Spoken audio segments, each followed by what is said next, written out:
नमस्कार। सरकार को नेगेटिव खबरें बर्दाश्त नहीं है। अधिकारी कुछ भी करें, चाहे उत्तर प्रदेश बेच खाएं, चाहे बेच डालें, चाहे कबाड़ में तुलवा दें, लेकिन खबर नहीं छापनी है, खबर नहीं दिखानी है, खबर नहीं बतानी है। दोस्तों, अमृत काल में उत्तर प्रदेश में रामराज लाने की ये सबसे बढ़िया तरकीब निकाली गई है।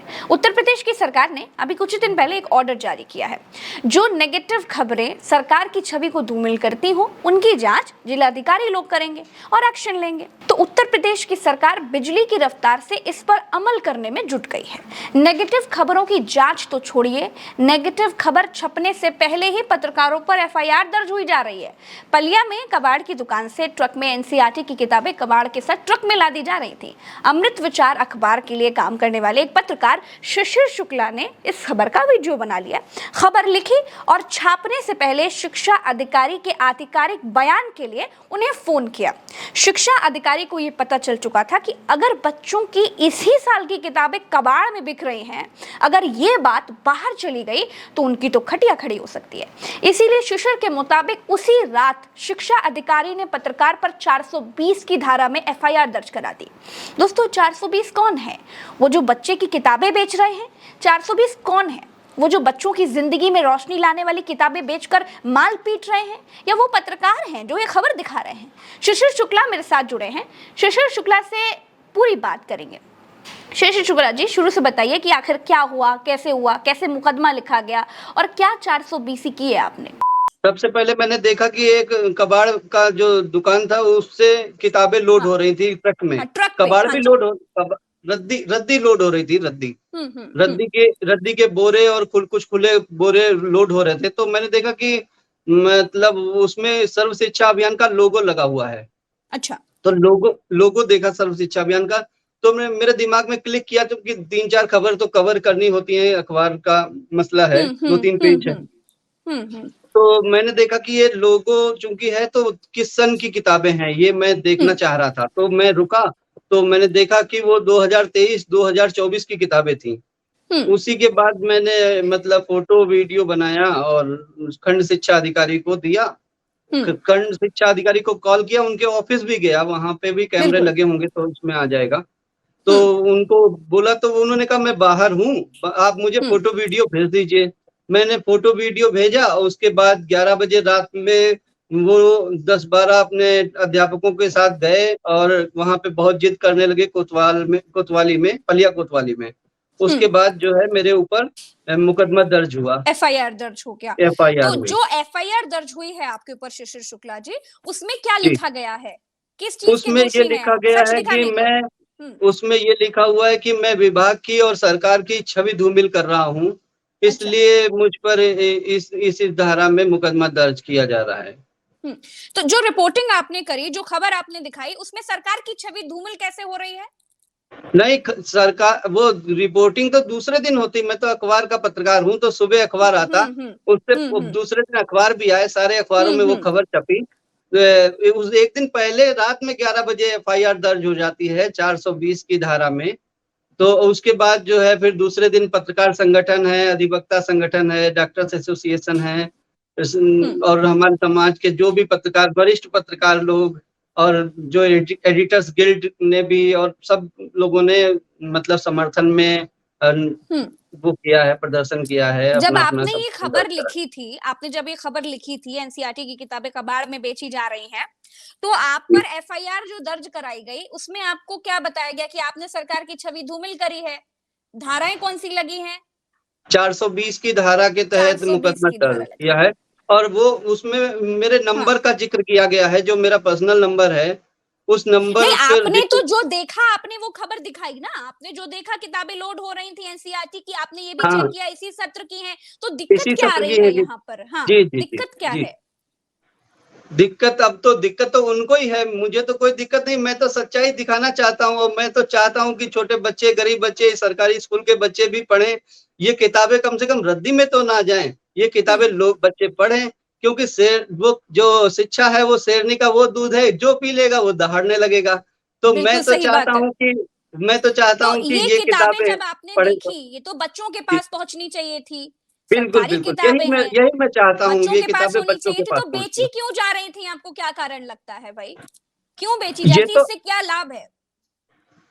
अब इससे क्या लाभ है ये तो शिक्षा विभाग ही बता सकता है। बीईओ नागेंद्र चौधरी जी बता सकते हैं, जो इतना नाराज हो गए कि उन्होंने पुलिस में जाके एफआईआर दर्ज करा दी, वही बता सकते हैं कि इनसे क्या मतलब नुकसान हो रहा था। तो आपसे जब आप गए, आप किसी से मिलने के लिए गए होंगे, आपने पूछा होगा भाई जाकर के कि मेरे ऊपर एफआईआर कर दिया, आखिर मेरा जुर्म तो बताओ, मैंने ऐसा क्या गलत कर दिया? तो आपको क्या बताया गया? क्या खबर ना दिखाया जाए? नेगेटिव खबरें हैं, आप क्या सरकारें तय करेंगी कि उनके नजर में क्या नेगेटिव है और क्या पॉजिटिव है, क्या छवि खराब कर रही है? तो हम लोग अपने ग्रुप के साथ, हम अपने संगठन के साथ, हमको ले गए थे वहां पे कोतवाली में। तो कोतवाल प्रमोद कुमार मिश्रा जी हैं, उन्होंने कहा कि उसमें केवल यही लिखा है कि इस नंबर से मुझे सूचना दी गई है। और मैंने पूछा कि ये धारा लगाई गई है, 420 की धारा लगाई गई। तो उन्होंने कहा कि ये धारा लगाई गई है, ये ऊपर से निर्देश थे, इस तरह से उन्होंने ये मुझे बताया। आपसे क्या बोला गया, मतलब अभी क्या आपको बोला जा रहा है? मैं ये मेरे कल मेरे बयान हुए हैं, कल हुई होगी। विवेचना अधिकारी द्वारा मेरे कल बयान हुए हैं, और उनके बीईओ नगेंद्र चौधरी के भी बयान हुए हैं। कल ये सब हुआ है। बहुत सच्चाई के पीछे मुझे बहुत सबूत देने पड़ रहे हैं, मुझे सब बताना पड़ रहा है कि मैं किधर गया, किधर से किधर गया, और पता नहीं उनसे कुछ पूछा कि नहीं पूछा, लेकिन मुझसे तो बहुत पूछताछ ऊपर से आपने निर्देश की बात कही, तो ऊपर से कौन निर्देश दे रहा है और ऊपर से क्या निर्देश है भाई? उन्होंने बोला था कि इस तरह की खबर जो दिखाने को लेकर मुकदमा दर्ज हुआ है। आप तो आंखें खोल रहे हैं ना, आप तो आंखें खोल रहे हैं, हम तो दुनिया के सामने लाना चाहते हैं, सरकार की छवि मैं अच्छी करना चाहता हूँ। मेरा मकसद यही है कि जो लोग सरकार की छवि गिरा रहे हैं, वो कह रहे हैं कि आपने सरकार की छवि गिराई है, धूमिल की है। मैं कह रहा हूँ कि इस तरह के अधिकारी सरकार की छवि धूमिल कर रहे हैं। मैं तो सरकार की छवि बना रहा हूँ, मतलब खबरों के तहत मैं तो चाहता हूँ कि इस तरह का ना हो।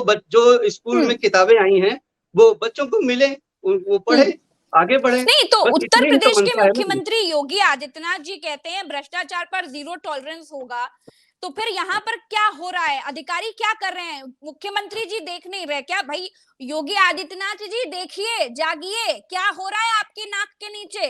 क्या कर रहे हैं आपके अधिकारी? एक पत्रकार पर एफआईआर इसलिए दर्ज हो गई है क्योंकि उसने एक खबर दिखाई, उसने प्रशासन की आंख खोलने की कोशिश की, सरकार को ये बताने की कोशिश की जो किताबें बच्चों के पास होनी चाहिए वो कबाड़ में बिक रही हैं।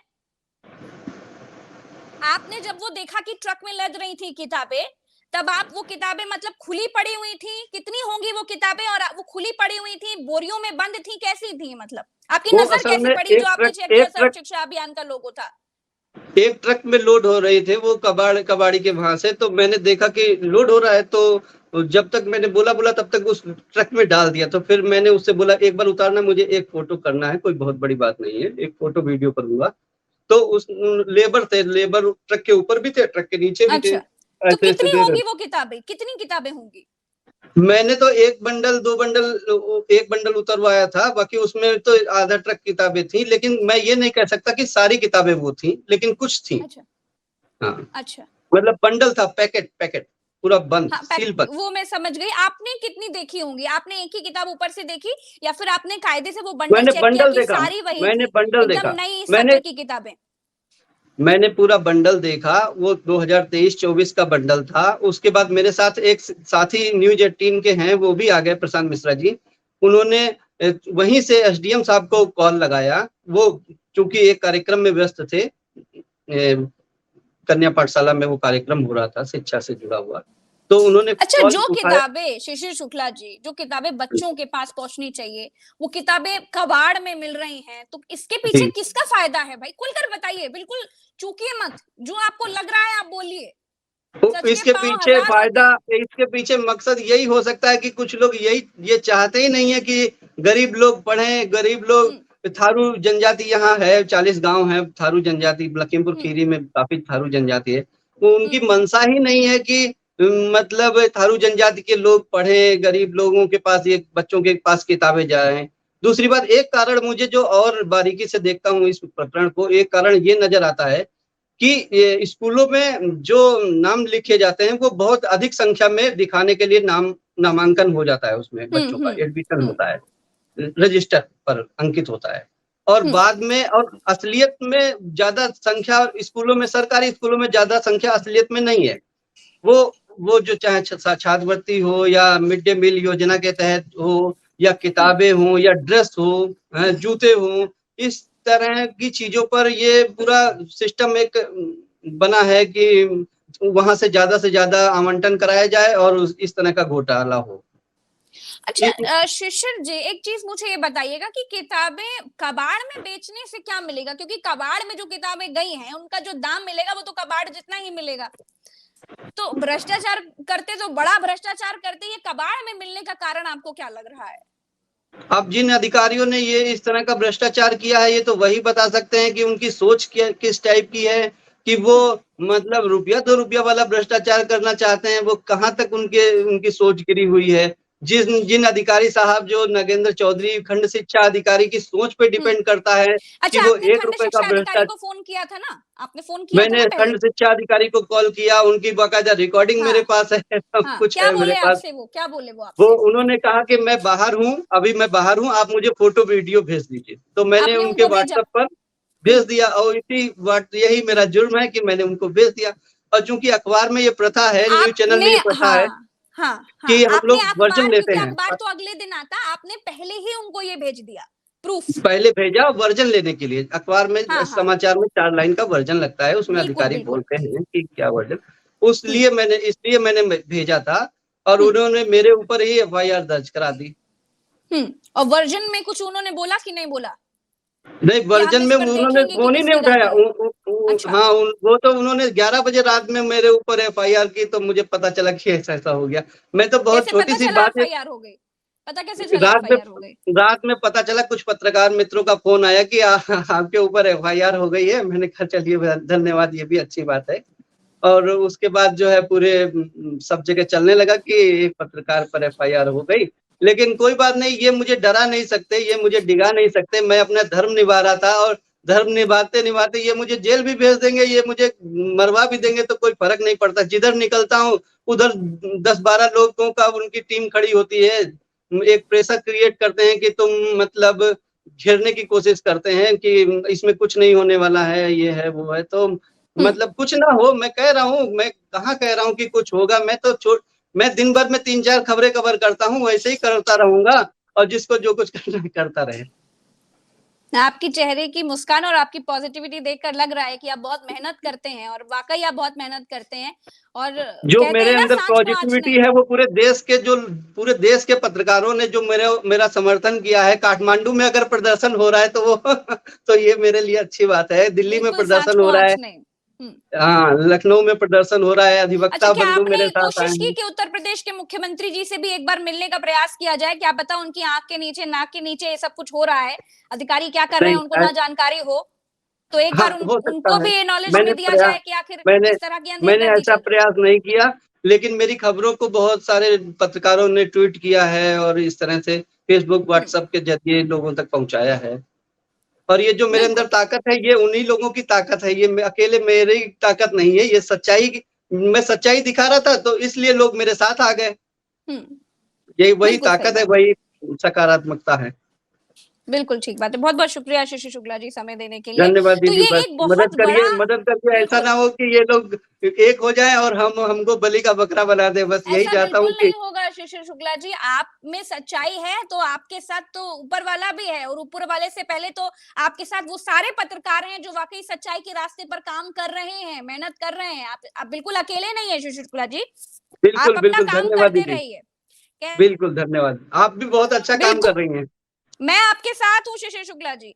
झूठ के जी, पांव जितने धन्यवाद। भी हजार हो, आप कभी लाचार नहीं होंगे, याद रखिएगा। बिल्कुल, बिल्कुल, आपसे बात करके अच्छा लगा मुझे। मुझे भी बहुत अच्छा लगा।